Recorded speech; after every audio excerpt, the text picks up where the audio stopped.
Hello everybody, welcome back to the channel. I have an amazing video for you guys today. Here is an article from businessinsider.com that you guys are going to absolutely love. Now check this out.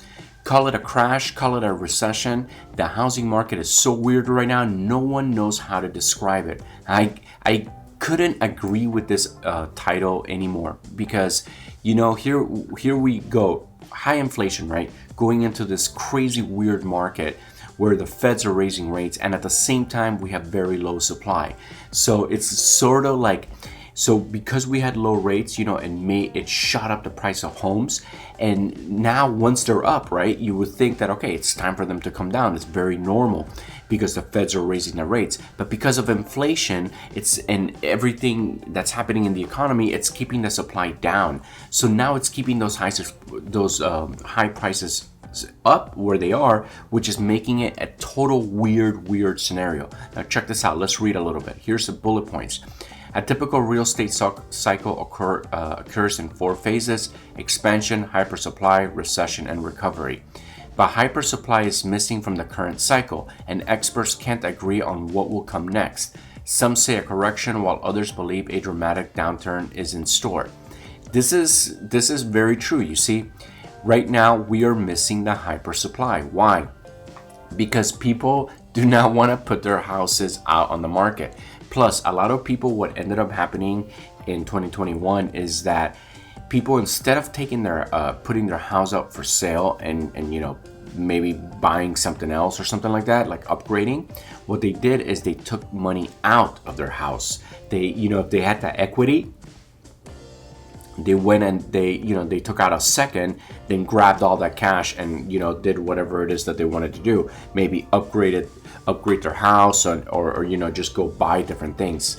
So that's what I think really happened. You know, if you know anybody out there that is works in the mortgage industry, you would know that in the last 2 years, those guys have made so much money. I'm talking about, talk about a lucrative career when the rates are low, man. If you're a loan officer working at a mortgage company, you know, in a hot state, and you're a good salesman, you could easily pull $500,000 a year, no problem. Now the only problem is, you know, depending where you live, $500,000 a year won't go that far, especially if you live in places like Los Angeles or San Francisco. But yeah, good career when the rates are low. Unfortunately, when the rates are high, nobody wants to, you know, use your services. So you definitely do go through a cooling period until, you know, the economy gets cranking again. But here, let's continue reading. Rising inflation and interest rates have cooled off the red-hot housing market, and many Americans wonder what will come next. One thing is certain: it's a market like in the likes of which we haven't seen before. This is never a good thing, right? This is uncertainty. We don't like uncertainty in the market. We want stability. So this is actually somewhat scary. In a typical narrative, the hypersupply is because construction companies overbuild and there's becomes a glut of housing units. This occurred during the housing bubble preceding the Great Recession. However, in the national level, we still have severe housing shortage. So we have housing shortages, and thanks to inflation, builders are just not building right now because the cost of building a house exceeds what the houses they could sell the house for, especially as interest rates are going up. And it's kind of making it a little bit scary for them. And it's gonna, you know, I don't know what's gonna happen here, but let's keep reading.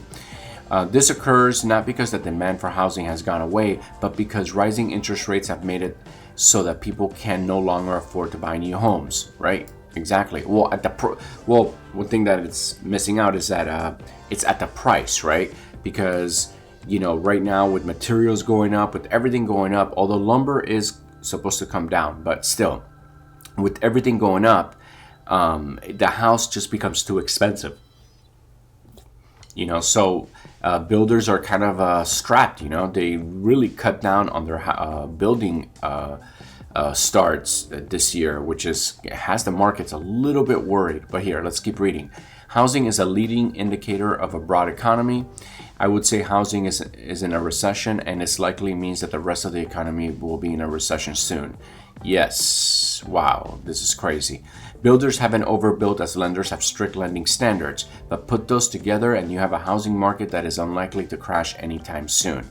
So here's the deal. We have low supply, right? Low supply is what's keeping the prices high. At this point, the housing is unreachable when considering household incomes and individual incomes. The percentage of average monthly payments to household incomes and individual incomes is at a record high, similar to the levels we saw in 2008 financial crisis.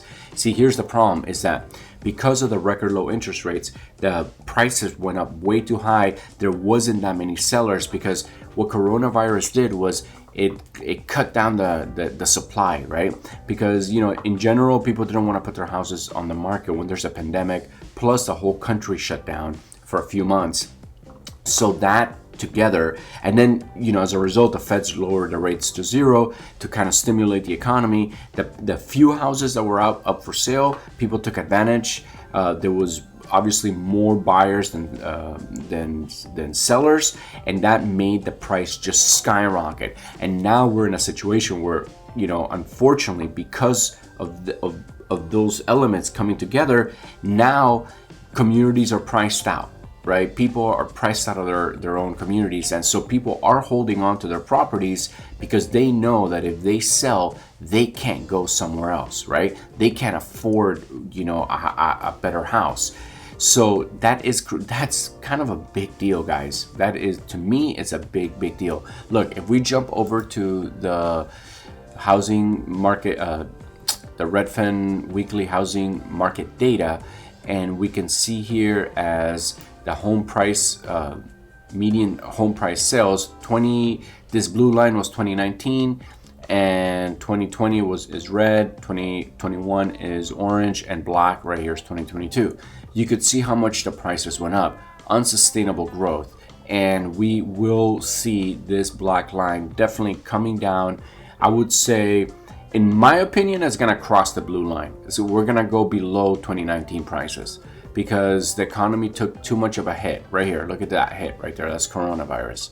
Now, if we jump in to the map of the housing downturn risk score, you can see, you know, if you live in these dark areas, dark red areas, you are the most susceptible. Right here, Riverside, I think, takes the cake with an 80% chance that it's gonna go down. So yeah, the problem with this area is that Southern California by the beach is so expensive that people end up moving farther towards the desert where it's more affordable, right? Raising, obviously, then the prices have gone up there too much. Same thing in Florida. So there are definitely places that we're gonna see a change, guys. Now, I'm gonna go ahead and finish this video. I just wanna say one thing. I just started this channel and I've had so much fun doing these videos, and you guys have been so great. I've been getting so many great comments from you guys, so I just want to say thank you so much for the support, and I'm going to continue making these videos because it seems like to me you guys are enjoying watching them. Now, if you guys do like these videos, don't forget to smash that subscribe button and go ahead and like and leave a comment. Thank you guys so much for watching. I love you guys, and I'll see you on the next video.